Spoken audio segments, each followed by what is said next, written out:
Voici la troisième leçon de votre cours d'hydraulique. Vous allez apprendre à modéliser des écoulements s'effectuant tout ou partie dans des conduites, à calculer les pressions et les débits en fonction des dénivelés de ces conduites. La leçon est divisée en 2 vidéos et s'articule en 4 parties. Dans la première vidéo, nous allons d'abord préciser les régimes d'écoulement permanents pouvant s'établir dans une conduite, puis, dans une deuxième partie, nous introduirons une grandeur appelée charge hydraulique. La deuxième vidéo commencera par la troisième partie de la leçon qui est consacrée aux pertes de charge se produisant dans une conduite rectiligne et de section constante. Enfin, la quatrième partie concerne les pertes de charge se produisant au niveau d'irrégularité des conduites, comme un coude, un élargissement ou une diminution de la section. Voici pour se lancer une expérience. Ce réservoir est rempli d'eau colorée. En ouvrant ce robinet, il va se vider par gravité. L'évacuation de l'eau se fera en passant par ce tuyau horizontal qui se déverse ensuite dans ce récipient de vidange. 4 tubes verticaux, de même diamètre, communiquent en 4 points différents avec le tuyau horizontal. Ces tubes sont ouverts en haut, en contact avec l'atmosphère.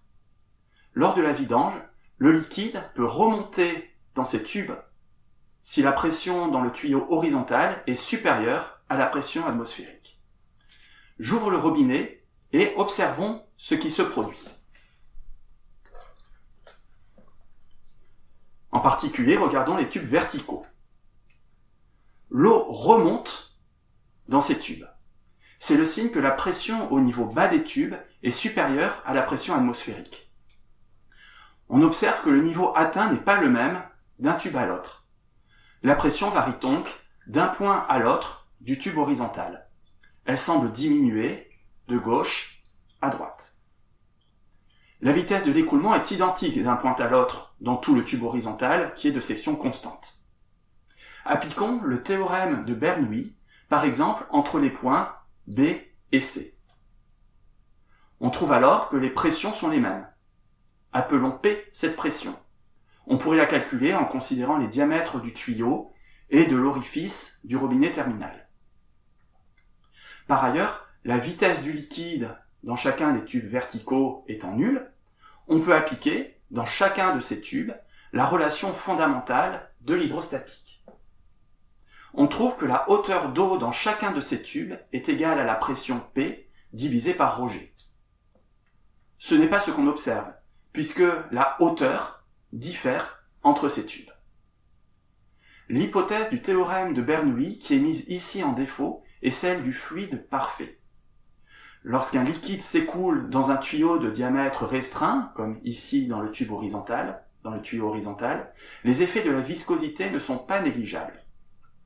Ceci explique la différence de hauteur entre ces tubes verticaux. Dans le tuyau horizontal, la pression diminue dans le sens de l'écoulement en raison des pertes d'énergie qui sont le résultat de la viscosité du liquide. Dans cette leçon, nous allons voir comment tenir compte de ces pertes d'énergie pour obtenir une description correcte de ces écoulements. Commençons par une question. À votre avis, lorsqu'un fluide incompressible dont la viscosité n'est pas négligeable s'écoule dans ce tuyau de vidange présentant un pincement, la vitesse une dizaine de centimètres avant le pincement est plus grande que la vitesse une dizaine de centimètres après le pincement. Réponse 1. La vitesse avant le pincement est plus petite que la vitesse après le pincement. Réponse 2. Les deux vitesses sont identiques. Réponse 3. Vous pourrez vérifier votre réponse à la fin de cette vidéo. Passons à la première partie de la leçon grâce à laquelle vous allez découvrir les différents régimes d'écoulement dans une conduite. Le régime d'écoulement dépend de plusieurs paramètres, parmi lesquels la viscosité du fluide. Pour introduire cette grandeur, considérons le déplacement d'une bille à vitesse constante V dans un fluide. Une force doit être appliquée à la bille pour maintenir cette vitesse constante, sans quoi elle s'arrêterait à cause de la force de traînée produite par le fluide. Cette force de traînée est proportionnelle à la vitesse V et au rayon R de la bille. Le coefficient de proportionnalité est alors égal à 6 pi eta, où état est une caractéristique du fluide appelée viscosité. La force de frottement de la bille sur le fluide est d'autant plus grande que la viscosité est grande. Un fluide avec une grande viscosité correspond à un fluide épais dans lequel les frottements sont importants. D'après cette formule, la dimension de la viscosité est égale à la dimension d'une force divisée par la dimension d'une longueur multipliée par une vitesse. On trouve au final la dimension d'une masse divisée par celle d'une longueur et d'un temps. L'unité dans le système international de la viscosité est donc le kilogramme par mètre par seconde. Compte tenu de la définition du Pascal, cette unité porte aussi le nom de Pascal seconde. Voici quelques exemples de valeurs de viscosité de gaz et de liquide. On constate que l'ordre de grandeur de la viscosité varie beaucoup d'un fluide à l'autre. Une conduite est un assemblage de tuyaux transportant un liquide. Lorsque l'écoulement s'effectue sous l'effet d'une pression, l'écoulement est alors en charge. Une conduite en charge est intégralement remplie de liquide. Il n'y a pas de gaz et le liquide est isolé de la pression atmosphérique, sauf éventuellement aux extrémités de cet écoulement en charge. Ces photos donnent quelques exemples de conduites qui font apparaître des cheminements non rectilignes. Ces changements de direction sont le siège de dissipation d'énergie supplémentaire, comme nous allons le voir dans la suite de cette leçon. Notez que l'écoulement de l'eau dans l'habitat est constamment affecté par de tels obstacles. À cause des frottements visqueux du liquide sur les parois d'une conduite, la vitesse du fluide n'est pas la même partout dans une même section droite d'une conduite. Elle est maximale au centre et nulle au contact des parois. Nous allons donc considérer la vitesse moyenne du fluide au sein d'une section droite qui est, par extension de la formule démontrée dans la leçon précédente, telle que le débit volumique est égal au produit de l'air de la section par cette vitesse moyenne. De manière équivalente, la vitesse moyenne au niveau d'une section est le rapport entre le débit volumique et l'air de la section. Regardons un film montrant un liquide qui s'écoule dans une conduite transparente dans laquelle arrive également un filet de liquide coloré injecté par une petite buse. Le liquide apparaît en gris clair et le filet de liquide coloré apparaît en gris foncé. L'écoulement se fait de la gauche vers la droite. Au cours de l'expérience, l'opérateur augmente progressivement la vitesse moyenne du fluide. Au début, lorsque la vitesse de l'écoulement est faible, le filet reste rectiligne, emporté par le liquide principal. Cela correspond au régime laminaire. À partir d'une certaine vitesse, le régime d'écoulement change. Le filet se met à onduler. La vitesse augmente encore et on atteint un autre régime dans lequel le filet se mélange complètement avec le liquide principal. Il y a donc différents régimes d'écoulement d'un fluide dans une conduite.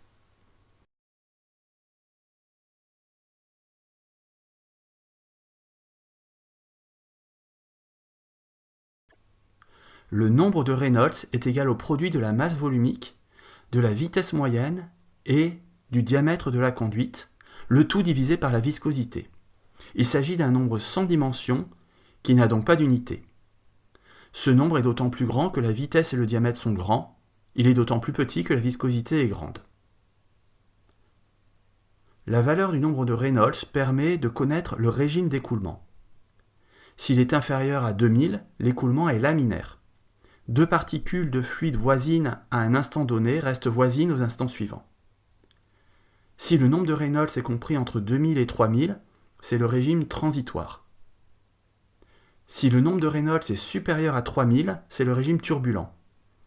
L'écoulement présente alors un caractère tourbillonnaire en tout point, avec des tourbillons dont la taille, la localisation et l'orientation varient constamment au cours du temps et dans l'espace.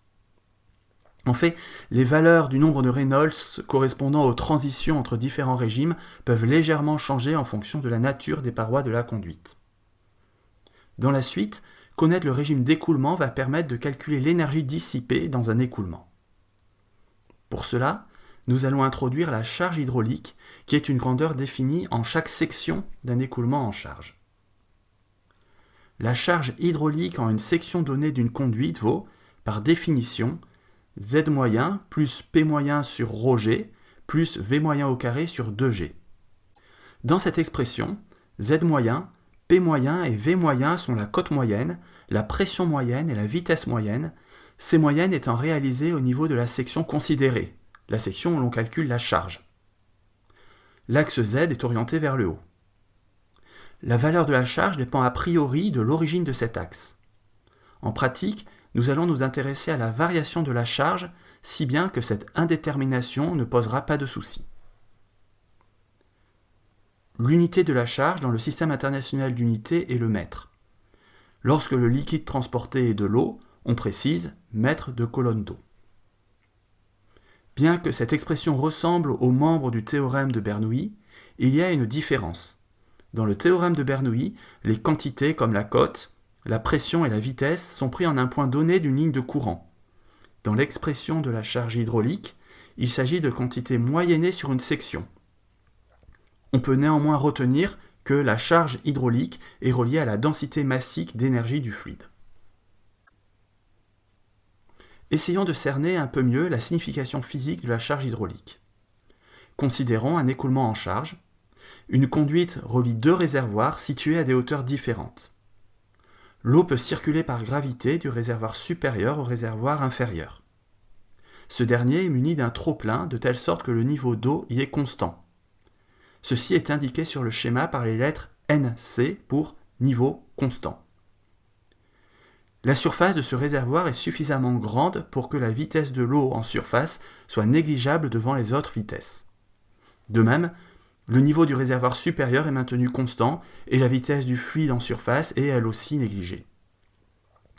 La surface d'eau du réservoir supérieur est à la hauteur H au-dessus de la surface du réservoir du bas. L'écoulement en charge se situe entre la surface de liquide du récipient du haut et la surface du récipient du bas. Considérons un point O situé sur la surface du réservoir inférieur et appelons Z0 sa cote. La valeur de Z0 dépend de l'origine de l'axe que l'on précisera plus tard. Par définition, la charge H0 au point O vaut Z0 plus P atmosphérique divisé par ρg plus V0 carré divisé par 2G, la vitesse V0 étant nulle par hypothèse. Pour alléger les notations, je ne précise plus que ce sont les valeurs moyennes. Au niveau de cette surface, le liquide se trouve en un point bas de l'écoulement et il est à pression atmosphérique. Et en plus, il est stagnant. Nous choisissons donc cette surface comme la section de référence pour laquelle la charge est nulle. Ceci impose de choisir l'origine des cotes de telle sorte que Z0 soit égal à moins P atmosphérique divisé par ρg. L'origine se trouve donc 10,3 mètres plus haut.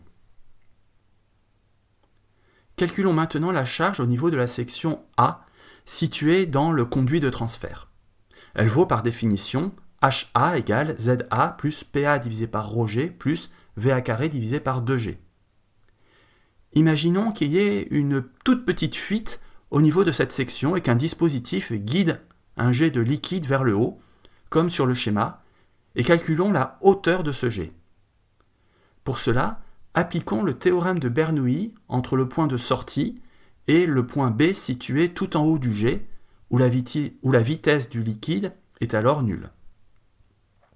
On trouve que la cote Z indice B du point B est égale à la charge au niveau de la section A moins P atmosphérique divisé par ρg.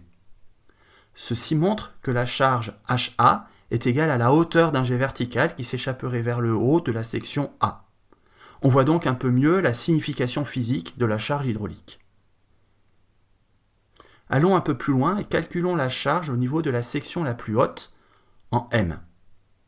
H indice M égale Zm plus P atmosphérique divisé par ρg plus Vm au carré divisé par 2G avec Vm est égal à 0 et Zm égale à H moins P atmosphérique divisé par ρg puisque la section en M se trouve à la hauteur H au-dessus de Z0. Et donc, la charge en M est égale à H, c'est-à-dire à la différence de hauteur entre la surface supérieure et la surface inférieure du système, ces deux surfaces étant au repos et en contact avec l'atmosphère. Le système est d'autant plus chargé que cette différence de hauteur est grande. Considérons maintenant un autre jet, issu d'un point C, situé un peu plus bas dans l'écoulement que le point A. Le même calcul que pour le jet issu de A conduit à une cote du sommet du second jet égale à la charge en C, moins la pression atmosphérique divisée par ρg. L'expérience montrerait que la cote atteinte par le haut de ce jet est plus basse que celle atteinte par le haut du jet issu du point A. Ceci implique donc que la charge hydraulique en C est plus petite que la charge hydraulique en A. Il y a donc eu une perte de charge au sein de l'écoulement entre les points A et C. Cette perte de charge provient de la dissipation d'énergie qui a eu lieu entre les deux sections. Le fluide a perdu de l'énergie entre ces deux sections, ce qui conduit à nous pencher sur les pertes de charge. Considérons un écoulement qui va de la section 1 à la section 2. La charge en 1 est plus grande que la charge en 2. Elle est égale à la charge en 2 plus une quantité positive qui est la diminution de charge entre les deux sections. Nous écrirons que la charge H1 est égale à la charge H2 plus la perte de charge entre les deux sections. H1 est égal à H2 plus delta H de 1 vers 2, où delta H de 1 vers 2 est cette perte de charge. La perte de charge peut avoir plusieurs origines. Elle peut se produire le long d'une conduite rectiligne de section constante. On parle alors de perte de charge régulière ou linéaire. Au niveau de coude, de vanne, de changement de diamètre, de filtre ou de turbine. On parle alors de perte de charge singulière.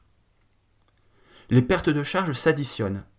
La perte de charge totale est la somme des pertes de charge régulières et des pertes de charge singulières.